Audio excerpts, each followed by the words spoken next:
بسم اللہ الرحمن الرحیم۔ آج 18 رمضان 1445 ہجری بمطابق 28 مارچ 2024 عیسوی کو ہمارا گروپ مکۃ المعظمہ میں کعبہ شریف کا عمرہ کر کے اور طواف کر کے مدینہ کی طرف چلے ہیں۔ ظہر کی نماز کے بعد ہماری روانگی ہوئی ہے۔ 450 کلومیٹر کا سفر ہے۔ امید ہے شام تک پہنچ جائیں گے۔ آج یہاں موسم ٹھنڈا ہے، مطلع ابر آلود ہے۔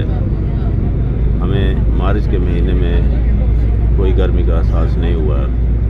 مکہ میں دھوپ جب کھلتی ہے تو وہ بہت ہی معتدل ہے، پسینہ نہ ہونے کے برابر ہے، امس بالکل نہیں ہے، یعنی ٹیمپریٹ ہے۔ یہاں کا جو موسم ہے معتدل ہے، اور رمضان میں بھی بالکل فیلنگ نہیں ہوتی کہ روزے کی حالت میں چاہے انسان جتنا بھی چلے، کتنے بھی طواف کرے، عمرہ کرے، تو یہ احساس نہیں ہوتا کہ روزہ ہے۔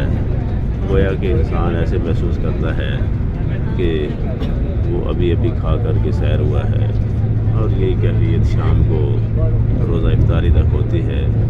یہ مکہ شہر کے باہر کی سینری ہے، درخت لگے ہیں ماشاءاللہ۔ کسی زمانے میں کہتے تھے کہ یہاں بالکل کوئی درخت نہیں تھا، لیکن آپ دیکھ رہے ہیں کہ ابھی کتنے اچھے یہاں گھنے گھنے درخت ہیں، اور یہاں کی آب و ہوا بالکل صاف و شفاف ہے۔ اللہ تبارک و تعالی یہاں دل میں حب رکھنے والوں، دل میں تمنا رکھنے والوں کو یہاں جلدی جلدی اپنا